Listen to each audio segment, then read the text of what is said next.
Go. Good morning and welcome. This is Harold James, your on-air host, kicking off a brand new show, Conversations with Vocal Leaf. We're thrilled to be broadcasting to our wonderful community across the globe on the KPEO World Community Radio Network, including Toronto, California, Denver, Colorado, KYBN Radio, World Mountain View, California, NIA Gospel Radio, Winston-Salem, North Carolina, Real People Talk Radio, Winston-Salem, North Carolina, Buddy Guy Radio, Chicago, Illinois, Scope Magazine, Boston, Massachusetts, KPEO NOLA, that's New Orleans, Louisiana, and KPEO Nashville, Tennessee, and the Moth FM, that's Chester, England, United Kingdom of Great Britain, and Northern Ireland. Thank you for tuning in. Let's get started. So today, on Conversations with Vocal Leaf, I have a very, very special guest by the name of Jameka B. Lewis. Jameka, thank you for joining us on our first episode of Conversations with Vocal Leaf on kpeo.org. It is a blessing to have you here today. Please say hello to the people. Hello, and thank you, Harold. Thanks for having me. I'm excited. No, not a problem. Now, Jameka, let's get started. Please tell the people a little bit about yourself. Oh my gosh, I usually can't tell people a little bit about myself because there's a lot of bit about myself.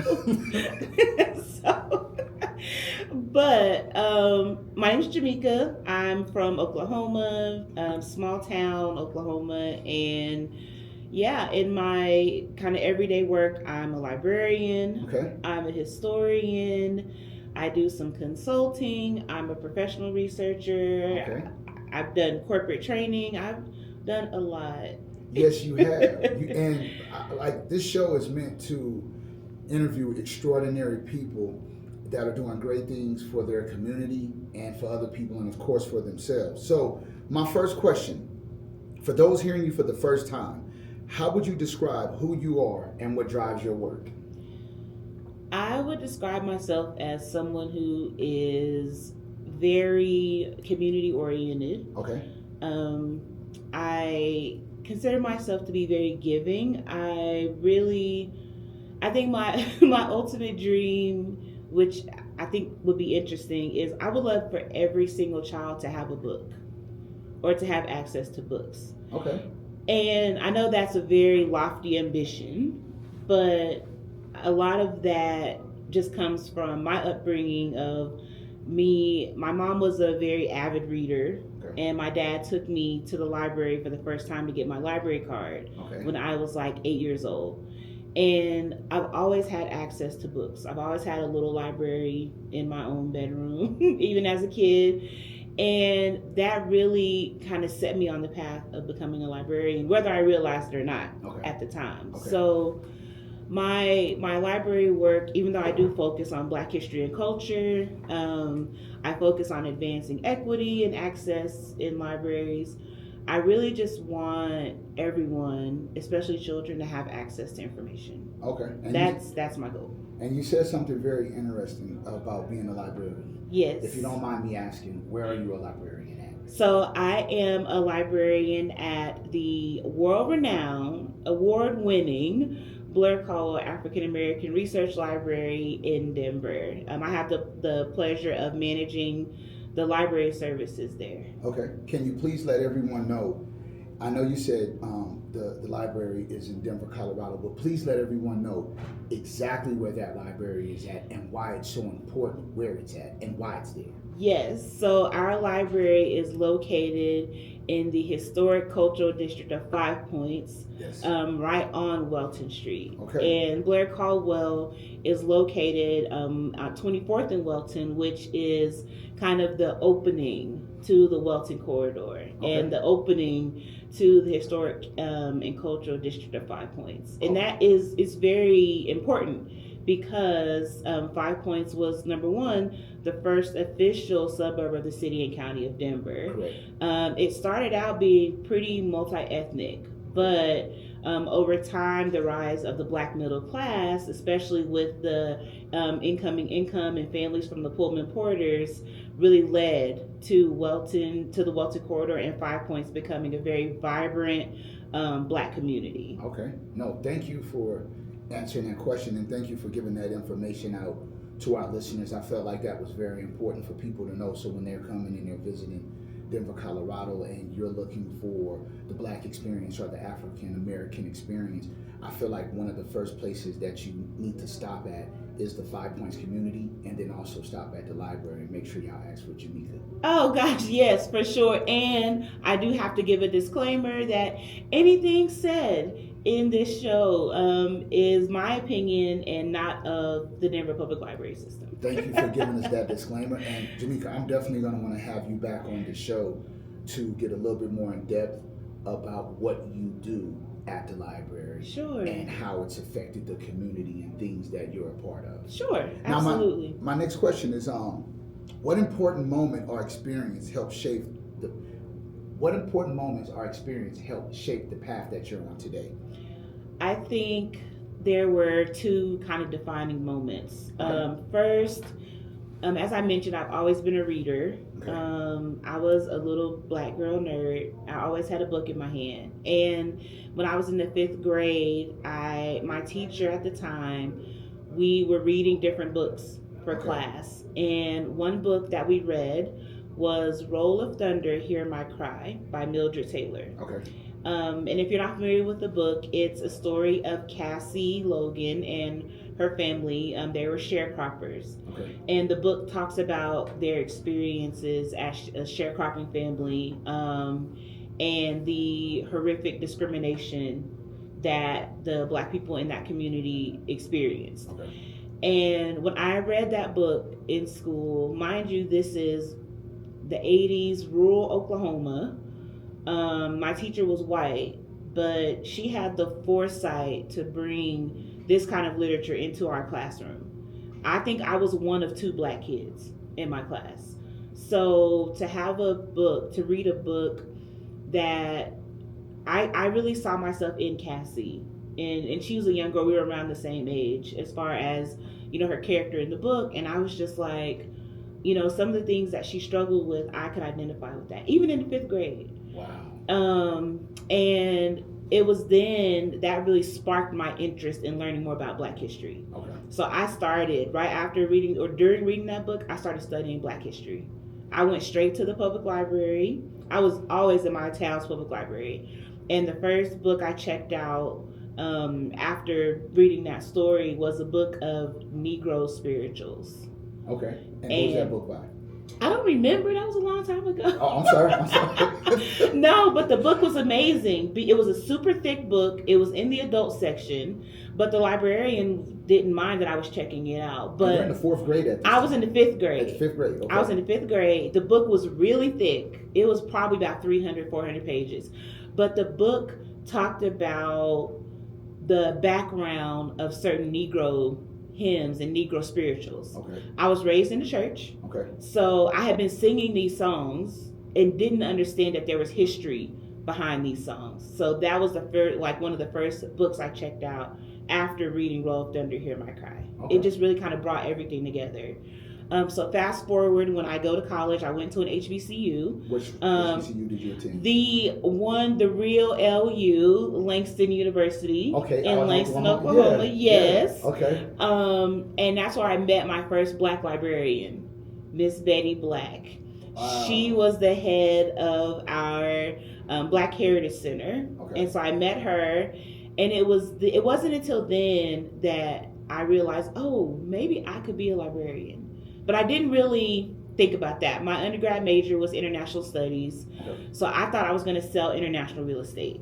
That was my goal. And that's a good goal. It was a great goal. Right. And then I got pregnant. So it's kind of hard back then in the early 2000s to sell international real estate with a toddler on your hip. So I had to pivot. And Miss Black, who was again head of the Black Heritage Center, let me know the library was hiring. And I started working at my alma mater's library in 2005. So when the pregnancy happened, yeah, and you were studying to be international real estate agent, correct? Yeah, but I had to pivot. When you pivot, did you change your major at that point? I didn't. So my initial major was biology because I wanted to do forensic science, but then I just could not grasp chemistry 2.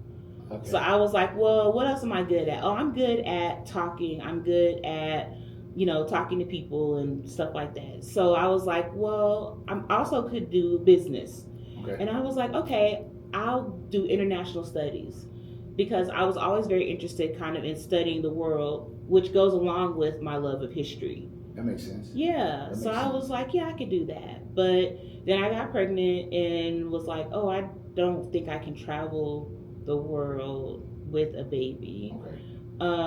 But I did finish, of course I finished school.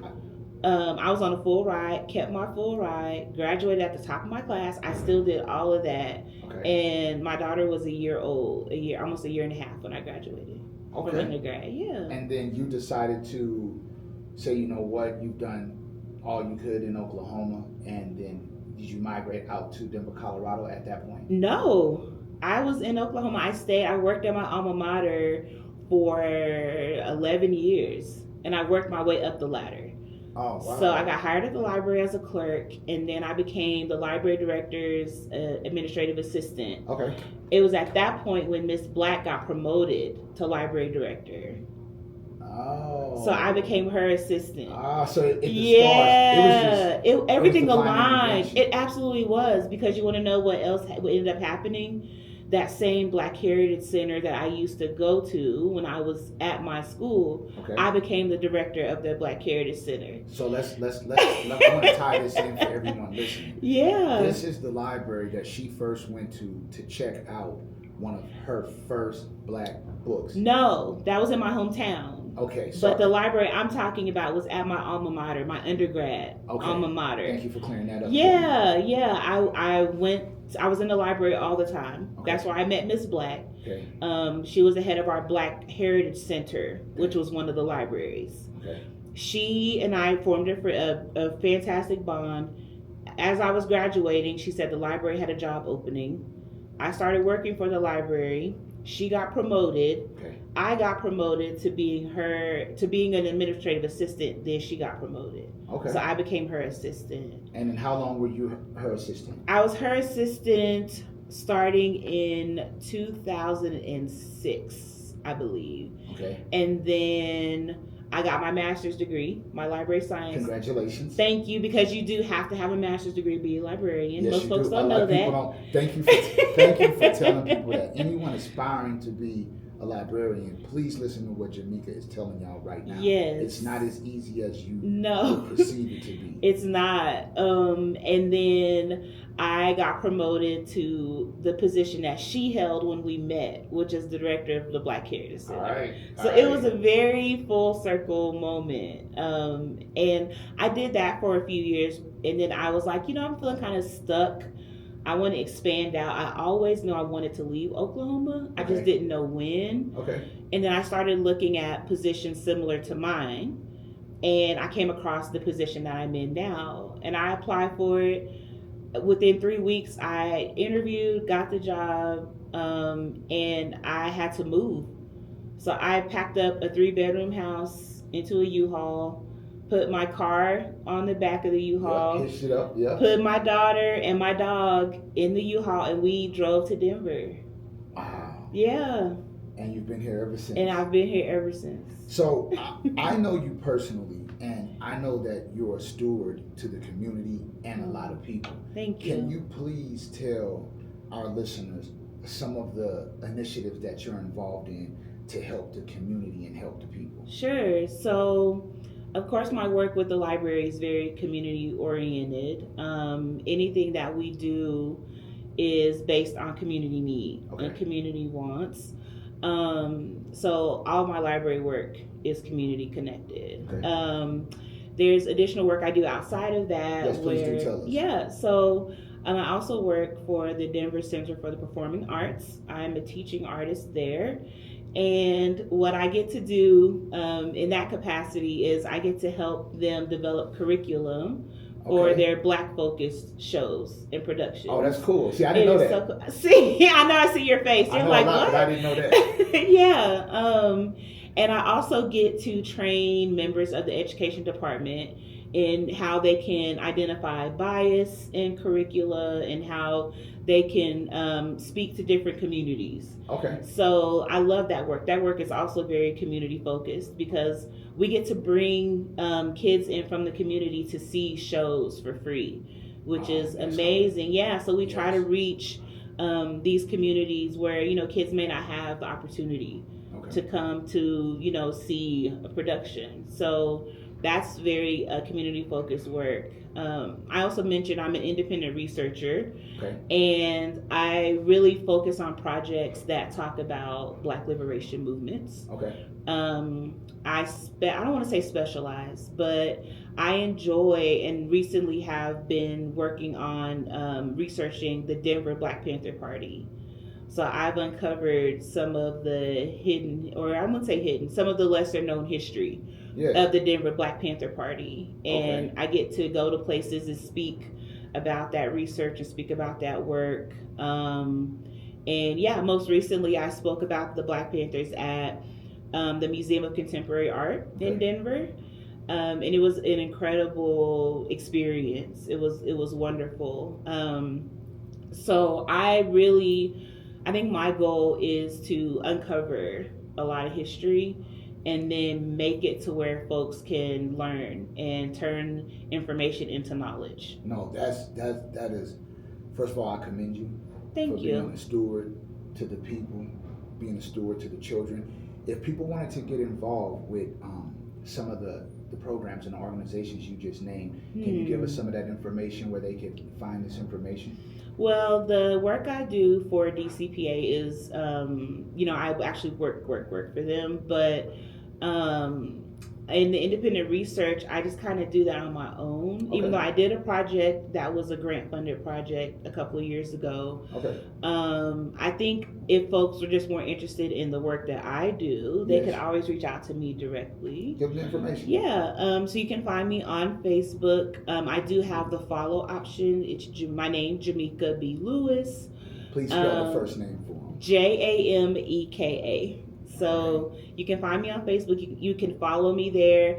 My security settings are on like a whole other level because they tight. They gotta be. When you talk about Black history and when you advocate for Black history and Black folks, it can bring out weird people. I understand. So yeah, you can also find me on Instagram, and it's at Jaybella, JAYBELLUH. Okay. Yeah. All right. Now my next question is, when life gets loud or stressful, what helps you slow down, find peace, and stay grounded?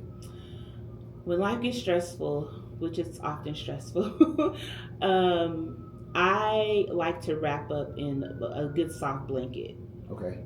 I love a good fleece blanket. My favorite animal is the sloth, and sloths are a good reminder for me to slow down because they are slow moving animals. And so I usually keep a sloth something around me all the time, a keychain, pictures on my phone, things like that, as a reminder to slow down. So I wrap up in a blanket. I game. I'm a very kind of casual, fun gamer. So what games? Because I know there's some gamers listening. A lot of people, not to cut you off, a lot of people or a lot of men think that women aren't gamers. Please tell us what games help you kind of slow down and stay grounded when there's all this craziness going on. The games I'm going to say, people are going to be like, that helps you relax. But I love the Elder Scrolls. So I've played through Skyrim like 4 times. Yeah, I like Skyrim. And then right now I'm playing Witcher 3. So they're like, they're like, you like the games where you chopping folks' heads off? Yes. Yes, I do. and once again, people, it's just a game. It is just a video game.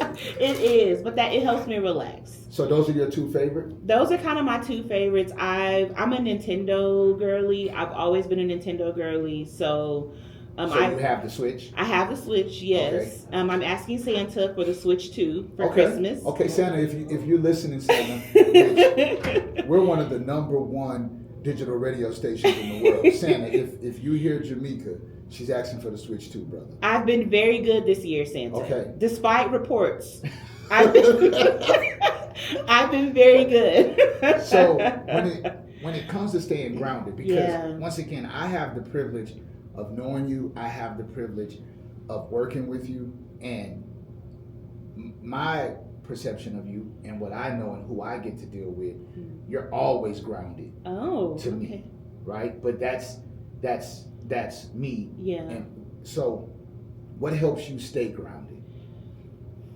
Honestly, what helps me stay grounded is remembering the ancestors and remembering what they went through and what they accomplished and what they achieved in order for me to do what it is I do.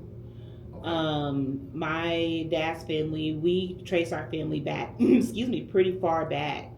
And just having that lineage and knowing that I come from incredible people helps me to really stay grounded. It really just thinking about, I may not ever have a global impact, and I'm fine with that.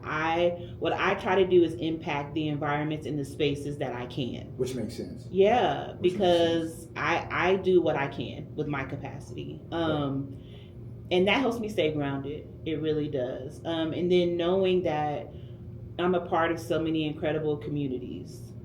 I'm not doing life alone. Right. And we shouldn't do life alone. No, you're right. So knowing that I get to be in community with so many incredible people really also helps me stay grounded. All right. No, thank you for answering that. Now, I have a tea question for you. Okay. Today's show is sponsored by Vocal Leaf Tea. Make sure y'all check out vocalleaf.com. It is delicious. That's my new Vanilla Bliss. This is delicious tea. I love a good hot tea, and this is amazing. And I brought you a gift as well. Oh, thank you. Of the tea. So that's my Vanilla Bliss. That's my tea bags. I'm just introducing those now. They're made out of cornstarch and cassava. Nice. Cornstarch and cassava. I didn't want to do tea bags with microplastic because once you put a tea bag that's contaminated with microplastic or bind by microplastic into hot water, it releases about 1 billion particles of microplastic. So the Vanilla Bliss, she's trying that right now with no sweetener, meaning no agave, no honey. She's just having a straight cup of Vanilla Bliss. So this next question is kind of like a tea question. Okay. If your life or journey was a tea blend, what 2 to 3 ingredients would best describe your story and why? I love this question. Number one, I am a tea aficionado. Okay. I love especially a good hot tea. Okay. So my answer, my life's journey would have to be chamomile and peppermint. Oh, why? So chamomile is very calming. It's very relaxing. And I tend to be pretty chill. I can 1000% agree. You are very, very relaxed, laid back, and a really, really chill person. Your vibe is very relaxed. So I can agree with that. Thank you. Yep. And there's moments of excitement. Okay. I love those glimmers of excitement, whether it's me taking a solo trip to Disney like I did, or me getting to hug a sloth, or me feeding giraffes, or I've bungee jumped. So there's all these glimmer of spicy moments, of really kind of aromatic moments that I have in my life, even though I am super chill. Okay. I love whimsy. I'm a big kid. Okay. So I will go to a playground and swing on the swings. I love video games. I love stuff like that. So the peppermint part of my tea blend would represent just that spiciness, but not overwhelming. That spiciness and that calmness. Yeah, absolutely. Absolutely. No, thank you for answering that question. And I really appreciate that you have that child in you still. I believe as adults, a lot of us, we lose that. And if we kept that little piece of us, it makes life just that much more enjoyable. And I remember being a child as well and having a bad day and how easy it would be to just go in and imagine, or go outside and run, and go outside and play, and even forget that that was a problem. Versus now as adults, when you're lifing, and for me, I think it's bills. Oh yeah, the bills absolutely. really gets the bills be billing, the life be lifing. Yeah. So I appreciate you saying that and letting the listeners know that you still have that child in you that has become this amazing woman. Thank you. No, not a problem. So, the next question. What impact are you currently trying to make through your work, art, and community presence? One thing I do want to say before I answer this question is something I've learned is that my work doesn't define me. Okay. I can't be defined by the work that I do. Is the work I do a part of me? Absolutely. Okay. The work I do has shaped me, has molded me, has given me incredible experiences that little black girls from rural Oklahoma just don't get, right? I have learned to separate my purpose from my work. Okay. I had to do that. And I'm explaining why. Yeah, I want to hear this. And stick with me, okay? Okay. When it comes to work, especially when we work for others, we work for an institution, we work for an entity, right? Right. They own that work. I can make fantastic presentations and proposals. I can do paradigm shifts in library work. And the institution I work for owns that work. Because once I leave, I don't get to take those work products with me. Right? The institution, the entity owns that work. So if I said my work is my purpose, then I'm giving an institution or an entity the right to own my purpose, which they don't. Oh, speak on it. So my purpose, the work I do may be a part of that purpose. It may have something to do with that purpose. It may be inspired by that purpose, but my work and my purpose are separate. Those things are separate. Okay. My purpose can be fulfilled. I can find fulfillment through work. Right. But work and purpose, I separate those things out. Okay. Thank you. So, to answer the question, what would I want folks to know about the work or, that I do? I would want folks to know that I care for community in any of the work that I do. Okay. Community and people. I have a love for people. I'm an extreme introvert. So that does not mean I'm an extrovert, because I'm not. No, I am an extreme introvert. Right. But in those moments where I get to be around people and around community, I want to help. Okay.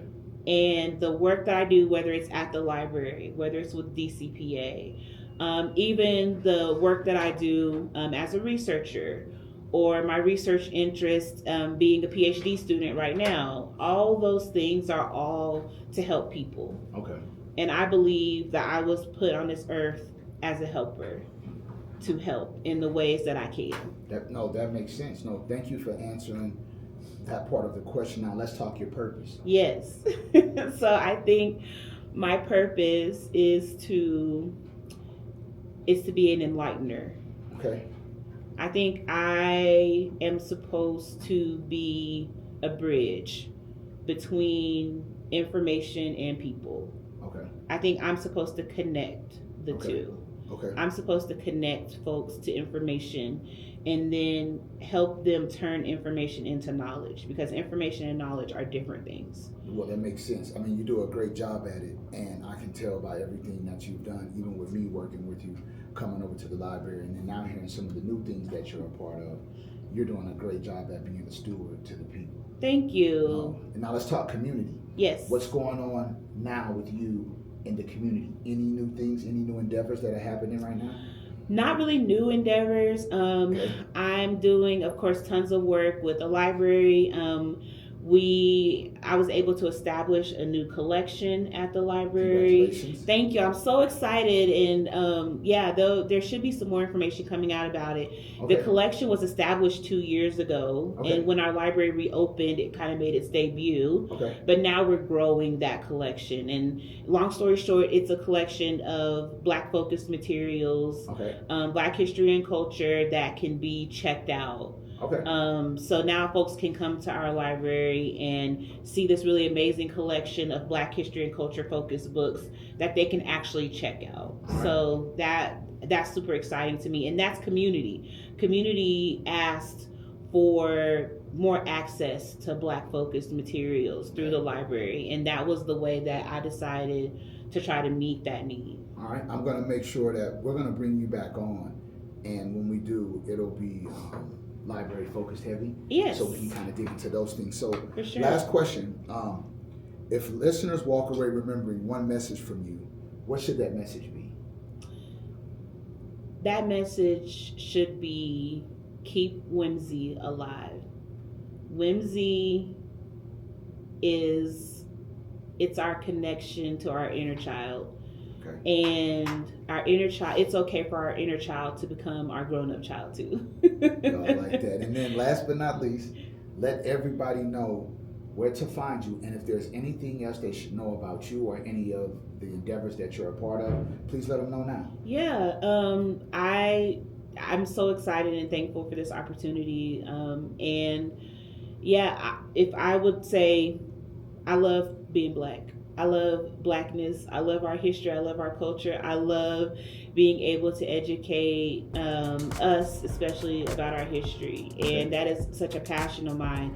And I love finding creative ways to do it. Okay. And I try to make sure we're always represented authentically. Okay.